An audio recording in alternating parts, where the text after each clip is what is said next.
My name's Bernadette. And I'm Jason. Welcome to Season 7 of What's Your Problem?, where we discuss current issues in distance learning and education. It's hard to imagine that it's already Season 7 of What's Your Problem? Some of my favorite shows really hit their stride during this part of their run. But isn't it just the worst when they replace a fan favorite and don't even acknowledge where they went? Instead, they just drop this new person in with absolutely no explanation, like we won't notice. We all like to feel included, whether it's a sports team, trivia teams, or seeing ourselves portrayed on the big screen. But what does inclusion mean in an online setting? And how can we include all our students in meaningful and authentic ways? Let's go to Kaylin, who has more on this subject. From the time we're in preschool, adults are always teaching us about social inclusion. Don't exclude anyone because they are different from you. So why would teaching online and higher education be any different? As educators, we should be striving to include all students in our courses regardless of modalities and subject matter. According to the Center for Integrated Professional Development at Illinois State University, equitable teaching means the outcomes of teaching are fair and just, regardless of differences that students bring to the classroom. From providing examples and situations to a variety of different backgrounds and creating accessible content, this episode is full of information on how to make your online course more inclusive. Take it away, Jason. Anyone who has ever been picked last in gym class knows exactly what it feels like to be excluded. This is not unlike the experiences of 1955 George McFly and the incomparable film Back to the Future, except we don't all have a cool 1985 offspring that come back in time to help us. Unless the Center for Academic Innovation is working on something. Great Scott, we'll see what we can do. Anyway, that kind of exclusion is also intentional, like Biff Tannen right there in front of your face. But in the classroom, especially the online one, we can actually be unintentionally exclusive towards students, which yields the same devastating results.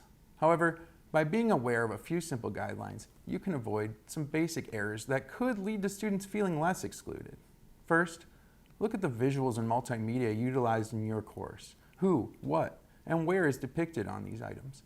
The reference to Back to the Future and its accompanying image that I used is a perfect example.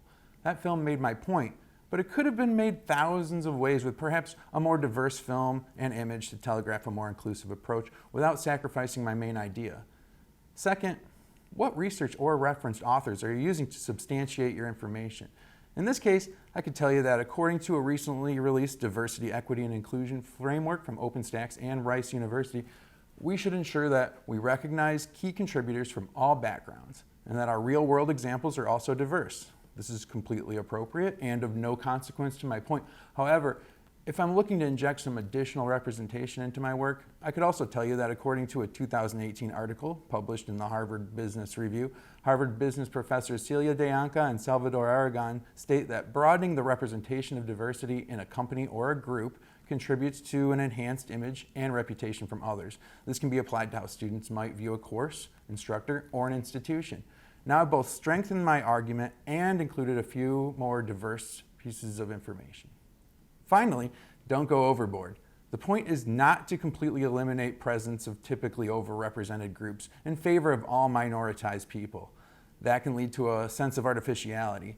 The point is to ensure that we naturally consider these needs and the perspectives of all kinds of students based on the many characteristics that make us unique. Minoritized students are acutely aware when they're not represented in the mainstream media and educational material. It's an incredibly disheartening experience. Students will often feel a sense of disengagement from the course, leaving the unanswered question, why does this stuff matter to me? So how can you ensure that students aren't left feeling intentionally excluded? First, understand your institution's demographics. Tackling inclusion in course design can feel like an overwhelming task. By breaking down and understanding your institution's demographics, you can use data to inform where to begin addressing gaps in representation. Next, identify what minority groups are part of your educational community.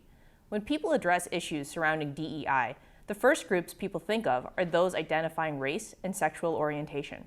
But there are many other less obvious groups to consider.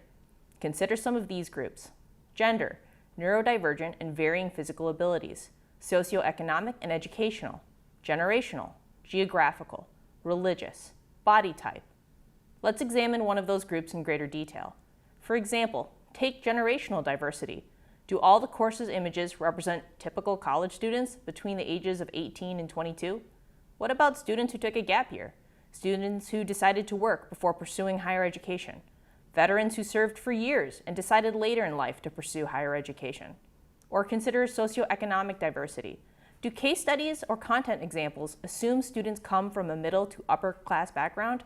Small details about a college education might seem foreign to a first-generation college student. Would greater context in case studies support those students? Finally, keep an open mind to student feedback and experiences. Students understand first and foremost when a course's contents connect to their lives and career goals. Listen to what they have to say. Do they have a relevant example the class could benefit from? Or perhaps they spotted something that was insensitive to a specific minority group. Take a minute to reflect on that feedback and actively revise the course the same way you would with any other course feedback. Sometimes, students even love having their experiences shared as a future talking point in the course. Just make sure you have their permission before you do so. For our last segment, I was lucky enough to sit down with Director of Equity and Engagement, Tequila. Tequila has been working all across campus with faculty, staff, and students to assess and develop college-wide initiatives that support Schoolcraft's overall strategic plan to integrate inclusion, diversity, equity, and access best practices. She comes to her position as a former member of our distance learning team, and we're excited to share our interview with her now. Thank you for joining us, Tequila. Can you tell us a little bit about yourself and your role here at Schoolcraft? Oh, yeah. So I began working in higher education, developing financial literacy programs and service learning projects. And so over time, that kind of what led me into figuring out how to use equity work in higher education. And so from there, I went on to support first year and first generation students at the United Negro College Fund, at Marymount University. And then for the last 4 years, I have, of course, been here at Schoolcraft, working in the distance learning program, and for the last 2 years, working with the DEI task force, developing the DEI strategic plan. Wow. Well, so that goes to my next question. You came here with a background in equity and inclusion initiatives as well as business administration. Has there been a story that stuck with you over the years that maybe you used to approach your job here?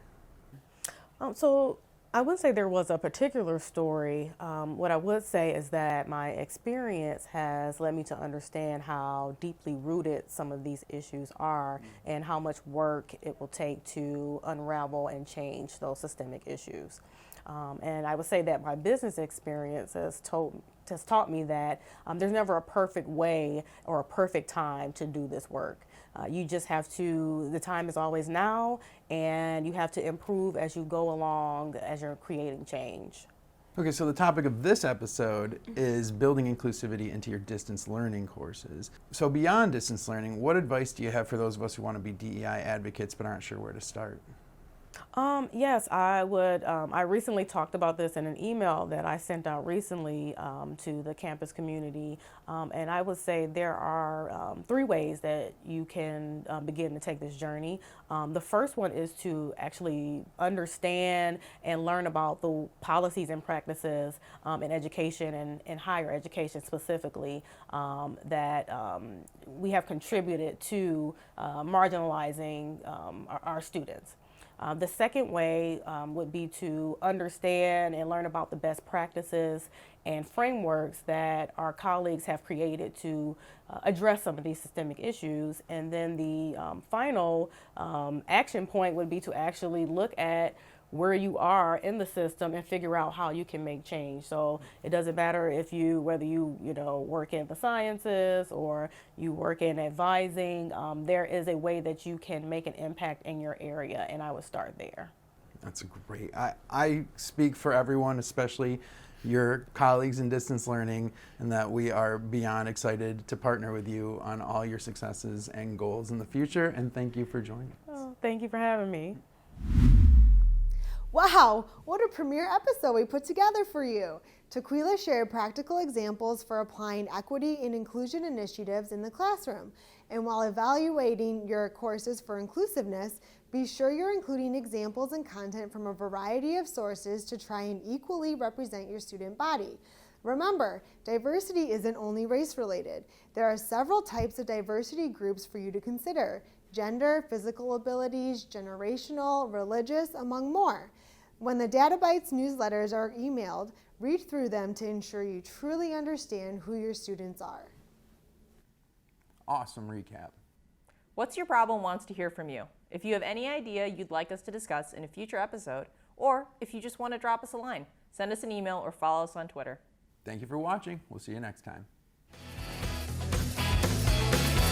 What's your problem? What's your problem?